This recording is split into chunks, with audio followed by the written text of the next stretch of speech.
যুদ্ধবিরতি ভেঙে যুক্তরাষ্ট্র ও ইরানের মধ্যে পাল্টাপাল্টি হামলা আরো তীব্র আকার ধারণ করেছে। টানা অষ্টম রাতের মতো ইরানে বিমান হামলা চালিয়েছে যুক্তরাষ্ট্র। এর জবাবে কুয়েতে অবস্থিত মার্কিন সামরিক ঘাঁটিতে ড্রোন হামলার দাবি করেছে তেহরান। একই সঙ্গে জর্ডান, বাহরাইন ও হরমুজ প্রণালীতে নতুন উত্তেজনায় গোটা মধ্যপ্রাচ্যে বড় ধরনের সংঘাত ছড়িয়ে পড়ার আশঙ্কা তৈরি হয়েছে। মার্কিন সেন্ট্রাল কমান্ড জানায়, জর্ডানে ইরানের হামলায় 2 মার্কিন সেনা নিহত হওয়ার জবাবে ইরানের বিভিন্ন সামরিক স্থাপনায় হামলা চালানো হয়েছে। যুক্তরাষ্ট্রের দাবি, অভিযানে ইরান পরিচালিত উপকূলীয় নজরদারি কেন্দ্র, আকাশ প্রতিরক্ষা ব্যবস্থা, ক্ষেপণাস্ত্র সংরক্ষণাগার এবং নির্মাণাধীন জারকোভিল পারমাণবিক বিদ্যুৎ কেন্দ্র লক্ষ্যবস্তু করা হয়েছে। যুক্তরাষ্ট্রের এই হামলাকে আন্তর্জাতিক আইনের স্পষ্ট লঙ্ঘন বলে নিন্দা জানিয়েছে ইরানের পরমাণু শক্তি সংস্থা। অবশ্য যুক্তরাষ্ট্রের হামলার কয়েক ঘন্টার মধ্যেই পাল্টা প্রতিক্রিয়া জানায় ইরান।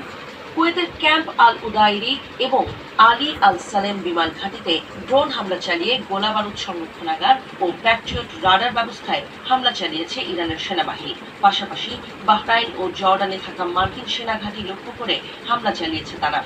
অবশ্য ইরানের ছোড়া একাধিক ড্রোন ভূপাতিত করার দাবি করেছে বাহরাইনের সেনাবাহিনী। অন্যদিকে জর্ডানের আকাবা শহরের দিকে ছোড়া একটি ক্ষেপণাস্ত্র জর্ডান ও ইসরায়েলের যৌথ প্রতিরক্ষা ব্যবস্থা আকাশেই ধ্বংস করেছে বলে জানানো হয়েছে।